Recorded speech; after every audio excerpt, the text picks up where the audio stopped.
घर की कनीज़ें भी अल्लाह को ऐसी प्यारी हैं कि उनके सवाल को भी अल्लाह रद्द नहीं करता। अल्लाह के खजाने में किसी चीज की कमी नहीं है। अल्लाह पर यकीन रखने से सब कुछ मिल जाता है। जब मोमिना ख्वाब से बेदार हुई तो वह दिन जुमेरात का था। वह अपने मोहल्ले में गई और कहने लगी कि मैंने ऐसा ख्वाब में देखा है। तुम लोग पास बैठकर जनाब सईदा की कहानी सुन लिया करो। मोहल्ले की औरतें उसके पास आकर जमा हो गई। उस मोमिना ने 10 बीबियों की कहानी पढ़नी शुरू की। 9 दिन गुजर गए। जब 10वां दिन आया तो मोमिना क्या देखती है कि उसका शौहर सही सलामत माल व ज़र के साथ उसके दरवाजे पर खड़ा है। वह बहुत खुश हुई और फौरन कुस्ल कर मीठी रोटी का मलीदा बनाया और उसके 10 लड्डू बनाकर 10 बीबियों की नियाज दिलवाई। उसने नियाज के लड्डू तकसीम किए। सबने बड़े एहतराम से लड्डू लिए। उसके बाद मोमिना एक लड्डू लेकर अपने शौहर की भावज के पास गई।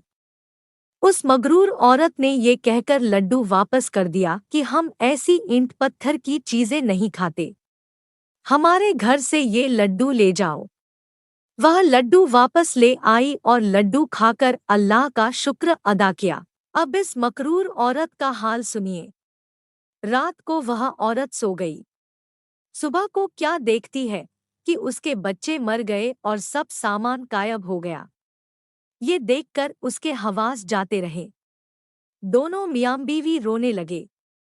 जब कई वक्त गुजर गए तो भूख से उनका बुरा हाल हो गया।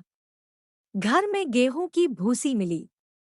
उस औरत ने सोचा कि इसे पकाकर खा ले। जैसे ही उसने भूसी को हाथ लगाया, उसमें बराबर के कीड़े नजर आने लगे।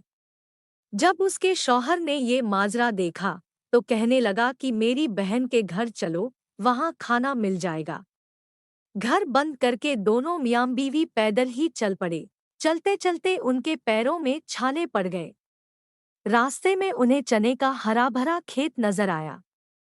शौहर ने अपनी बीवी से कहा कि तुम यहाँ बैठ जाओ, मैं चने की कुछ बालियां तोड़ लाऊं ताकि उनको खाकर ताकत आ जाए। ये कहकर वह बहुत सी चने की बालियां तोड़ लाया, मगर जैसे ही उसकी बीवी ने चने की बालियों को हाथ लगाया, वे सूख कर घास बन गई। दोनों घास को फेंक कर आगे चल पड़े। कुछ दूर चलने के बाद उन्हें रास्ते में बहुत बड़ा गन्ने का खेत नजर आया। मियाँ बीवी दोनों ही भूख और प्यास से बेताब थे। गन्ने को देखकर वे बेकरार हो गए। शौहर बहुत से गन्ने तोड़ लाया और बीवी के हाथ में दिए।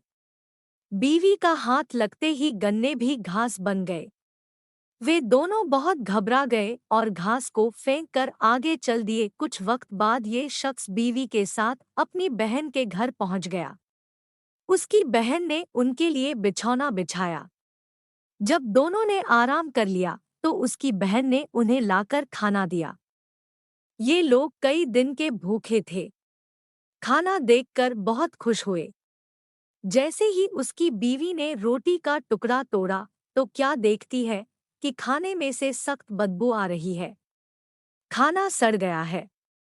ये दोनों अपना सर पकड़कर बैठ गए और कहने लगे कि अल्लाह, हम कब तक भूखे प्यासे रहेंगे। भूख से जान निकले जा रही है। उन्होंने खाने को दफन कर दिया। रात जिस तरह गुजरी उन्होंने गुजारी। सुबह हुई तो शौहर ने कहा कि यहाँ का बादशाह मेरा दोस्त है, उसके पास चलें, देखें इस मुसीबत के आलम में वह हमारी क्या मदद करता है। दोनों बादशाह के पास गए। जब वे बादशाह के हुजूर में पहुंचे तो बादशाह ने उन्हें पहचान लिया। उन्हें अलग कमरा दिया गया। बादशाह ने उनसे कहा कि तुम दोनों कुस्ल करके आराम करो। बादशाह ने हुक्म दिया कि हमारे मेहमानों को 7 रंग का खाना भेजो। बादशाह के हुक्म के मुताबिक उनके लिए 7 रंग का खाना लाया गया। दोनों खाना देखकर बहुत खुश हुए और दस्तरवान पर आकर बैठ गए। वह औरत जिस खाने को हाथ लगाती वह खाना सड़ जाता। कर्ज की तमाम खाना सड़ गया और उसमें कीड़े नजर आने लगे। उसका शौहर हैरान हो गया कि ये क्या माजरा है। अगर हम बादशाह से शिकायत करेंगे तो बादशाह नाराज होगा कि ताज़ा खाना भेजा और तुम हमको बदनाम करते हो। वह बहुत घबराया और बीवी से कहने लगा कि अब मैं क्या करूं? इतना बहुत सा खाना सड़ गया। बादशाह कहेगा कि इन लोगों ने जादू कर दिया है। अलरस दोनों खाना लेकर बाहर आए और जमीन में दफन कर दिया। शौहर बहुत हैरान था कि ये सब क्या हो रहा है। औरत भी बहुत घबराई हुई थी। वह सेहन में आकर बैठ गई। उसने देखा कि बादशाह की लड़की कुस्ल के लिए जा रही है। बादशाह की बीवी ने कहा कि वह भी कुस्ल करेगी। कर्ज ये है कि दोनों कुस्ल के लिए जाने लगी। उन दोनों ने अपने चंदन हार उतार के खूंटी पर टांग दिए। ज्यों ही उन्होंने हार टांगे, फौरन खूंटी हार निकल गई। ये माजरा देखकर उन्हें बेहद हैरानी हुई। वह औरत घबराकर अपने शौहर के पास आई और कहने लगी कि अब खुदा खैर करे। उसके शौहर ने पूछा कि क्या हुआ? तब उसने चंदनहार का सारा वाकया सुनाया और कहा कि अब यहाँ से चलो, कहीं बादशाह इस इल्जाम में हमें जेल भेज दे या कत्ल करा दे। दोनों मियाँ बीवी बगैर इत्तला किए वहाँ से चल दिए। चलते चलते वे एक दरिया के किनारे पहुँचे। दोनों वहाँ जाकर बैठ गए। शौहर बीवी से कहने लगा कि नहीं मालूम हमसे ऐसी क्या कता हुई है जो हम पर ऐसा अजाब नाजिल हुआ है। यह सुनकर बीवी कहने लगी कि जब तुम्हारा भाई मुलाजिमत के लिए परदेस गया था और उसका कहीं कोई अतापता नहीं था, तब तुम्हारी भावज बहुत परेशान रहती थी। उस वक्त उसने ख्वाब में देखा था कि एक नकाब पोश बीबी तशरीफ लाई और उन्होंने फरमाया कि तू 10 बीबियों की कहानी सुन ले। जब तेरा शौहर आ जाए तो 10 बीबियों की नियाज दिलाना। जब तुम्हारा भाई आ गया तो तुम्हारी भावज ने मीठी रोटी का मलीदा उसके 10 लड्डू बनाए और 10 बीबियों की नियाज दिलाई। तुम्हारी भावज ने नियाज के लड्डू सबको तकसीम किए और एक लड्डू मेरे लिए भी लेकर आई, लेकिन मैंने वह लड्डू ये कहकर लेने से मना कर दिया कि मैं ऐसी ईंट पत्थर की चीजें खाने वाली नहीं हूँ। इस पर तुम्हारी भावज लड्डू वापस ले गई। ये गुनाह मुझसे जरूर हुआ है और तब से ही यह मुसीबत हम पर नाजिल हुई है। शौहर ने कहा कि ए कमबख्त, तूने ऐसे कुरूर और तकब्बुर के अल्फाज कहे। तू जल्दी से तौबा कर और मुआफ़ी मांग ताकि हमको इस मुसीबत से निजात मिल सके। उस औरत ने कुस्ल किया, नमाज पढ़ी और रो रो कर अपनी गलती की मुआफ़ी मांगी और दुआ की कि ए बिन्ते रसूल, इस मुसीबत के आलम में मेरी मदद कीजिए। इसके बाद उसने नहर से रेत निकाली और उसके 10 लड्डू बनाकर 10 बीबियों की नियाज दिलाई।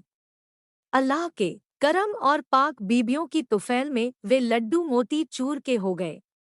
उन्होंने लड्डू खाए, पानी पिया और अल्लाह का शुक्र अदा किया। शौहर ने कहा कि अब घर चलो, हमारी कता मुआफ हो गई। अब वे घर आकर क्या देखते हैं कि घर असली हालत में है। कल्ला वगैरह जिस तरह भरा हुआ था वैसा ही भरा हुआ है। नौकर घर के काम में मशगूल है। बच्चे जिंदा हो गए। वे कुरान की तिलावत कर रहे हैं। माँ बाप को देखकर बच्चे बहुत खुश हुए। ऐ मेरी पाक बीबियों, जिस तरह आपने इस औरत की कता मुआफ की, उसी तरह हम सब की कताएं मुआफ हो और दिल की मुरादें पूरी हों। आमीन। बाजार में मिलने वाली 10 बीबियों की कहानी की किताबों में बहुत सी गलतियां हैं, इसलिए हमने इसे दुरुस्त करके यहाँ पेश किया है। प्यारे दोस्तों, हमारी इस वीडियो को सब आपकी नीयत से लाइक कर दे, शेयर कर दे और चैनल को सब्सक्राइब कर दे। दिल ना करे तो कोई बात नहीं, आप यहाँ तक आए मेरे लिए यही बहुत बड़ी बात है। जज़ाकल्लाह खैर। यह स्टोरी फिरदौस खान के द्वारा लिखी गई है।